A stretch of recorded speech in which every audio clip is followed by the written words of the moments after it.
ये होती है सर पॉजिटिविटी। ये देखो, चेक करना सर। तुम कहते हो पॉजिटिविटी फैलाने से क्या होगा, और अगर आप मेरे कहने पर किसी का विरोध नहीं कर रहे हैं तो आप पागल हैं। आपको विरोध करना है, आप करिए, एकदम करिए। लेकिन इस देश में लोग विरोध पर्दे में बैठकर करते हैं। ऑस्ट्रिया की गर्दन पकड़ ली, हरा दिया ऑस्ट्रिया को। ट्रीटी ऑफ कैंपो फोर्मियो 1797 पढ़ना सर आज विकिपीडिया में डालकर। सलाम करोगे नेपोलियन को सर। अरे बोले आपको धन्यवाद कह दें, इस मंदिर के भगवान को धन्यवाद कह दें। बोले मंदिर में कोई भगवान नहीं है। ये तो मेरी आदत है, मैं उसका नाम लेकर कह देता हूं। वो तो तुम जीत गए, तुम्हारी किस्मत। जय हिंद फ्रेंड्स।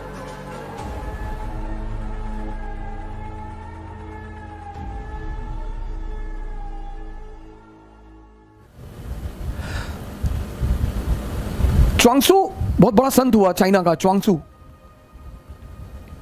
चाइना छोटे छोटे राज्यों में बटा हुआ था उस वक्त। तो एक राज्य दूसरे राज्य पर, च्वांगसू जिस राज्य में था वो छोटा सा राज्य था, तो उसके बगल वाला जो बड़ा राज्य था, बड़ा ताकतवर राज्य था, जो इसके राज्य का मित्र था, उसने पता नहीं किसी बात पे नाराजगी हुई और उस ताकतवर राज्य ने च्वांगसू के राज्य पर हमला कर दिया। अब राजा को तो पता था कि यार हम तो गए, छोटा सा राज्य। अब 1856 में झांसी रानी लक्ष्मीबाई कि हम क्यों इतना महिमा मंडन करते हैं, छोटा सा बिंदी भर का राज्य, बिंदी भर का, जिन अंग्रेजों की सत्ता पूरे भारत में स्थापित हो चुकी है, वो उनसे लड़ रही हैं। क्या हिम्मत रही होगी, क्या निश्चित तौर पर वो महिला उतार रही होगी। 1856-57 जब भारत पर, पूरे भारत पर लगभग कब्जा, पूरा भारत पर कब्जा। पंजाब 1848, 1765 बंगाल, 1799 मैसूर, 1817 मराठा, 1843 सिंध, 1848 पंजाब, 1856 अवध, पूरे भारत पर कब्जा। और वो छोटी सी झांसी की रानी लड़ रही है। वो दम है सर। ऐसा ही कुछ मसला था। एक झांसी जैसा स्टेट और एक ईस्ट इंडिया कंपनी जैसे स्टेट ने च्वांगसू के राज्य पर हमला कर दिया।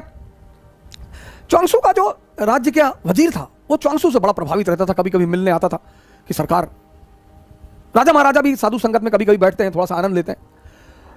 तो वजीर ने राजा से कहा कि यार यहां एक संत रहता है, मैं जब भी फंसता हूं ना मैं उससे राय लेता हूं और आज तक राय गड़बड़ नहीं हुई। राजा ने कहा ले लो, अब तो मरना वैसे भी है, ले लो। वजीर आया च्वांगसू के पास, कहा यार ऐसी ऐसी बात है, अगला राज्य तो सुनने को तैयार नहीं, लड़ाई तो होगी और हम मरेंगे।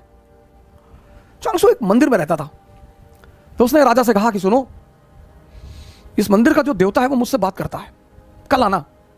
और मुझसे वो रात में ही अकेले में बात करता है, कल आना, कल पूछ के बता दूंगा कि तुम लोग तुम्हारा क्या होगा। ठीक। दूसरे दिन वो वजीर आया मिलने, च्वांगसू ने कहा जाओ, विजय तुम्हारी ही होगी, और इस भगवान ने मुझसे आज तक जो जो कहा कभी कुछ टला नहीं, और अगर ये टल गया तो तुम मुझे सजाए मौत दे देना। राजा खड़ा, सेनापति खड़ा, वजीर खड़ा कि अच्छा भगवान ने कहा। बोले भगवान ने कहा। ये सब आ गए ताव में, इन्होंने पड़ोसी राज्य पर हमला कर दिया, हरा दिया। सर ये होती पॉजिटिविटी की ताकत। मैं आपसे किसी का समर्थन करने को नहीं कर रहा हूं, नहीं, किसी का भी। आप एकदम जिस दल का चाहे विरोध करें, जिस नेता का चाहे विरोध, आपका हक है सर। और अगर आप मेरे कहने पर किसी का विरोध नहीं कर रहे हैं तो आप पागल हैं। आपको विरोध करना है, आप करिए, एकदम करिए। लेकिन इस देश में लोग विरोध पर्दे में बैठकर करते हैं। सर पॉजिटिविटी में ताकत है। तो राजा जब जीत कर लौट रहा था तो राजा ने अपने वजीर से कहा कि चलो यार च्वांगसू को थैंक यू तो बोल दें, कुछ तोहफा तो दे दें। वजीर ने कहा हाँ हाँ बिल्कुल यार चलते हैं। गया ये सब गए मिलने के लिए, वजीर, सेनापति, राजा सब गए मिलने। बुलाया च्वांगसू को कि सरकार हम जीत गए। हाँ बोले जीत गए तो हमें क्यों बताने आए हो, जाओ यहां से।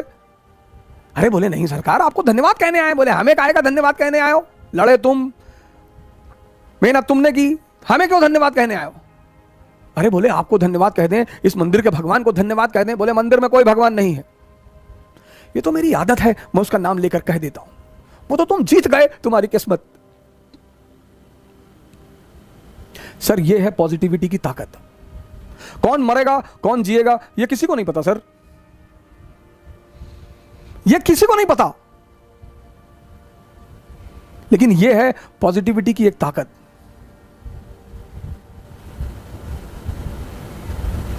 एक छोटी सी घटना और सुनाता हूं पॉजिटिविटी पे।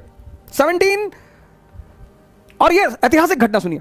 1789 फ्रेंच रेवोल्यूशन, 1789 फ्रेंच रेवोल्यूशन।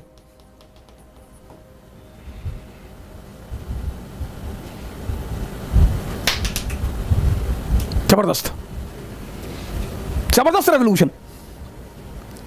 और 1781 financial bankruptcy, financial bankruptcy.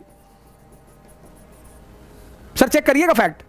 1799 French revolution, 1781 financial bankruptcy France. सोचिए सर, फाइनेंशियल बैंकरप्सी, बिना पैसे के आप घर नहीं चला सकते, राष्ट्र कैसे चलाएंगे? 1789 French revolution, political anarchy, economic anarchy. Austria declared war on France. सोचिए सिचुएशन देखिए, Austria declared war, Austria declared war on France. Austria ने फ्रांस पर हमला कर दिया। सिचुएशन देखिए सर, घर में आग लगी है, पड़ोसी ने हमला कर दिया।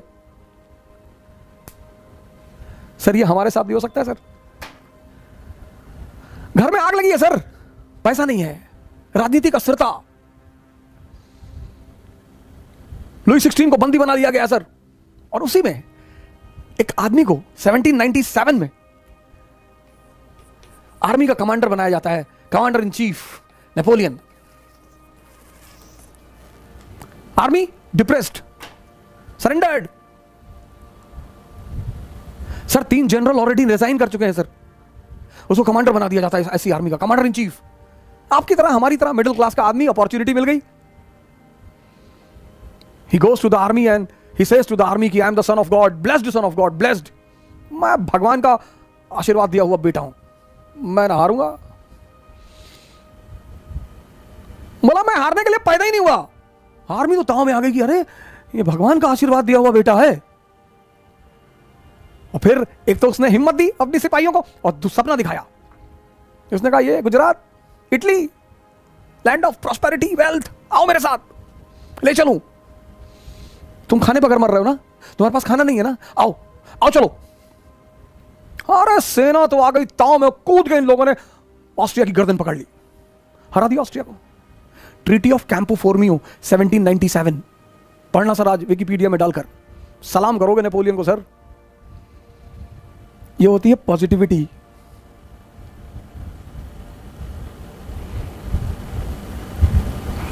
इलेक्शन में वोट देने जाओगे तो हमसे पूछ के जाओगे, इसको देना होगा देना।